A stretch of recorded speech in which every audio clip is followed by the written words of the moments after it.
This is a bonus episode of the Rental Income Podcast. And now, Dan Lay. I've got Larry Myer from Kansas City joining us on today's bonus episode.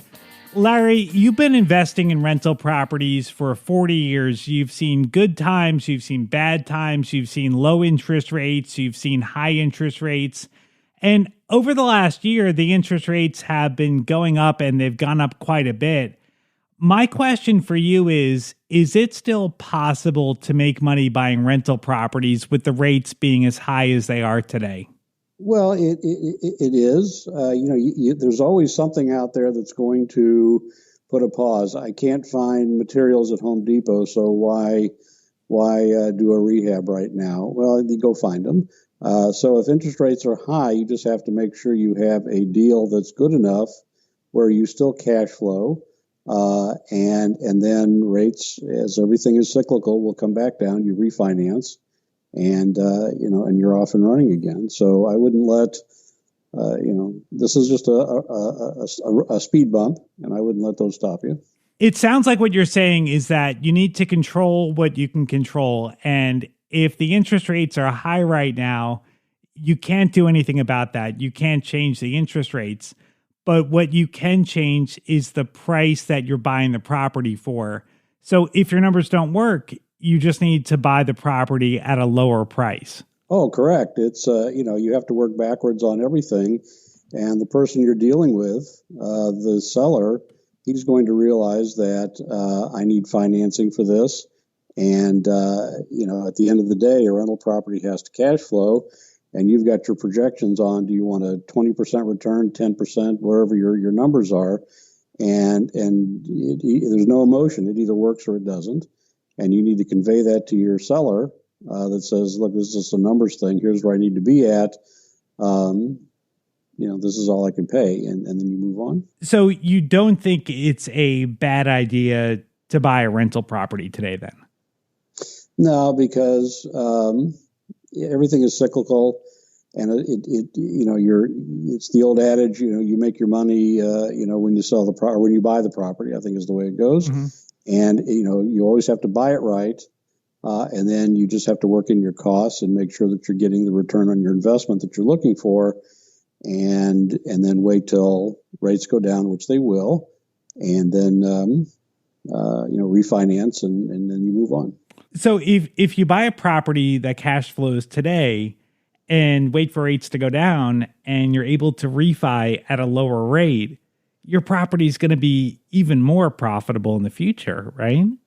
Oh, of course. Plus, real estate will always appreciate, at different rates, some quickly, some not so quick, but, you're also buying an asset that's going up in value rather than a car or anything else.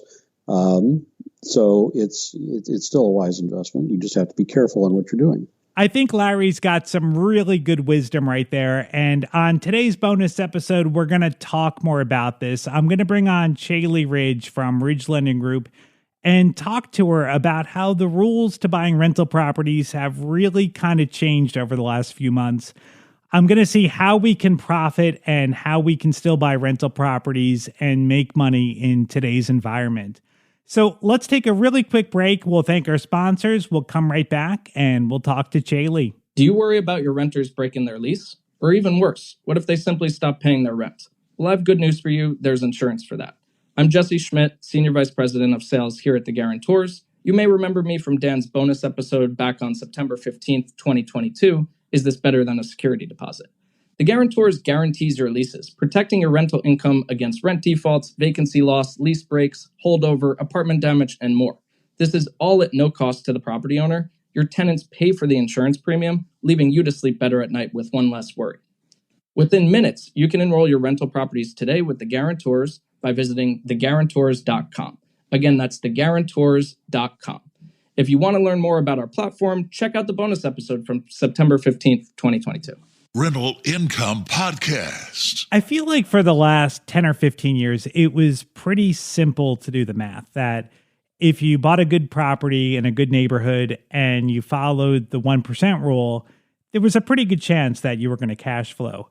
With the rates being higher, should we be throwing the 1% rule out the window? Like, does that work anymore? I think it's going to be very market specific. We still see some of the 1% rule, but I would just start factoring 90%.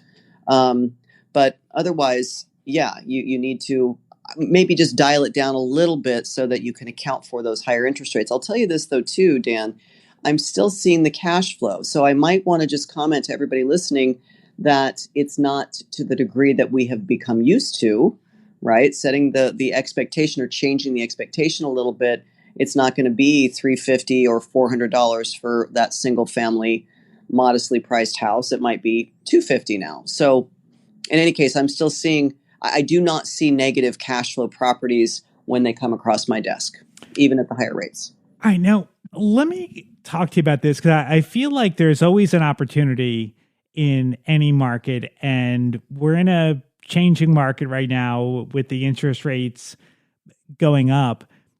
Do you feel like there's going to be a big opportunity down the road when the rates start to come down, where maybe you're making $250 or even $200 a month now at today's interest rates, but when the rates start to come down, if you refinance, you're going to get a huge bump in your cash flow. Yeah, it's a perfectly timed point, actually, and certainly I've been saying a lot lately. When interest rates go up, they don't stay there. When they go down, clearly they don't stay there. There's a lot of factors that I would add to that comment. Yes, we fully expect a good refi boom in the coming months, years, right? Let's just say a year and a half, perhaps. So be looking for that, guys. You'll be refinancing and reducing your interest rates, maybe harvesting some equity. But remember, you should be appreciating your rents all along. So if you started at $1,000 a month today, and while rent appreciation has been on fire the last couple of years, that is also going to start to stabilize, which is a good thing, right? Not sustainable. The values and appreciations that we've seen across the country, not sustainable. And I think that if they were to continue, we'd be facing a whole slew of other significant issues. But knowing that rents are going to continue to increase just more modestly. So maybe be using 2 or 3, maybe 5% annual appreciation on your rents, I think would be fair. Check with the local agents and people that you're dealing with. But yes, to your point, absolutely. We're going to see interest rates come down. You'll have lots of opportunity to refinance at that point. But you should also be appreciating those rents along the way, I think is what I'm trying to say. Yeah, I feel like I'm looking at deals the wrong way, that when I'm looking at a property, I always look at what's the cash flow that it's going to make today. But I feel like factoring in the future cash flow is important, that I'm going to refi at some point and I'm going to make money there and the rents are going to go up. So like, do you think that that's something that investors really should be looking at, is not just the cash flow today, but what your cash flow in the future could be? Yeah, real estate inherently is a longer burn play, right? This is a long-term investment. It's not a short, quick term. It's not like a fix and flip, right, where you're getting your return very quickly. If any of you, again, listening, if that's what your formula is, if you're just looking at what it's going to do for you today, I would encourage you to rethink that mindset. Absolutely, Dan, to your point, you need to be looking at not only what's going to happen in a year from now, 2 years from now, even 5 years from now, in the rents, in the property appreciation. There's some great websites out there. FHFA.gov. This is the federal government, federal housing. So check that, and it'll give you what current appreciation is for the home, past appreciation.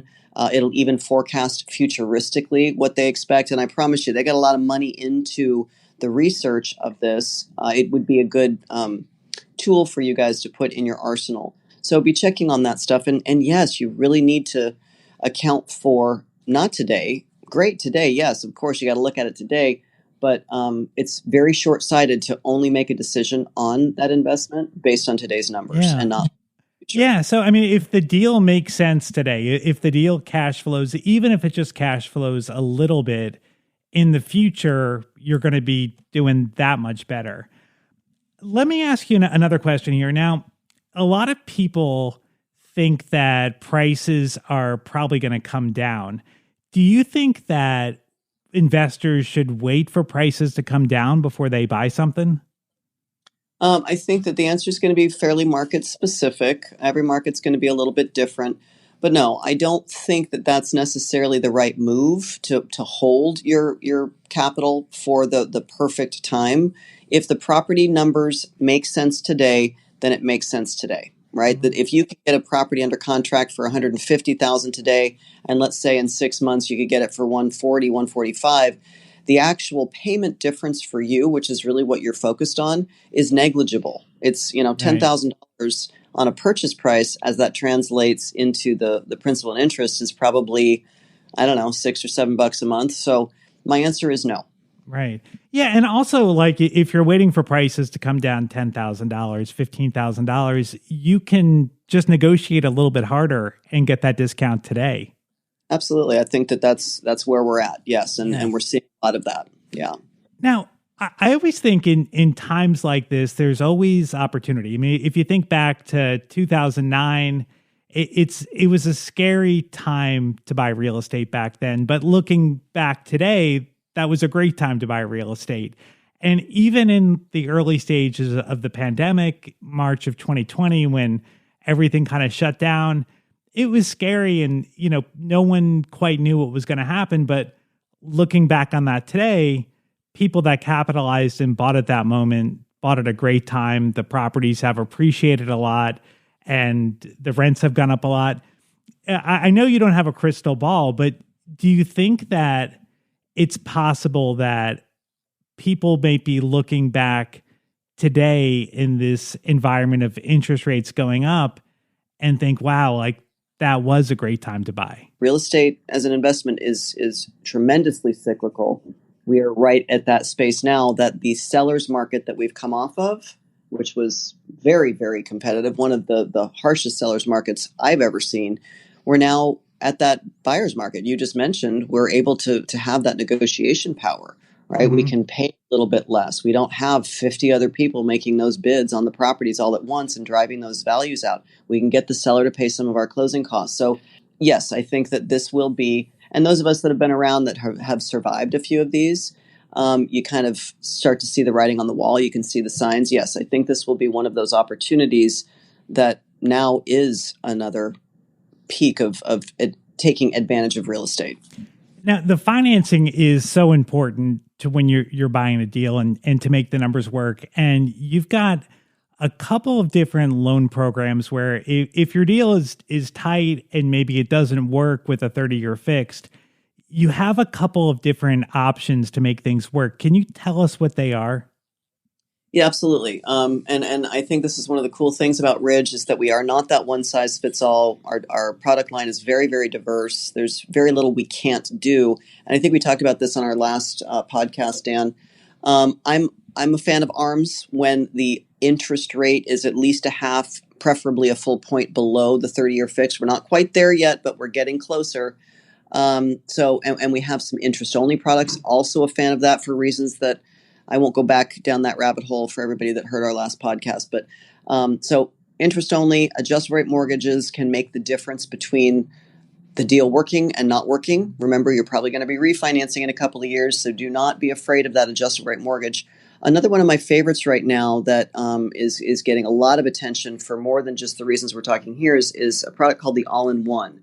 We've talked about it together. This is a first lien HELOC that basically creates a scenario where the individual has become their own bank. You have this line of credit. It's in first lien position that couples with a mortgage in the form of a HELOC and a checking and savings account so that their depository income is used to drive down principal balances, disallowing it to accrue extra interest. It's, for my money, it's my favorite product available in the U.S. today. So it's really just about being smart with the financing, that there's lots of options. You've said before that most people that get a 30-year fix don't end up keeping it for 30 years. So looking at other options, looking at ways that you can increase your cash flow today, that's really something that investors should be looking at, right?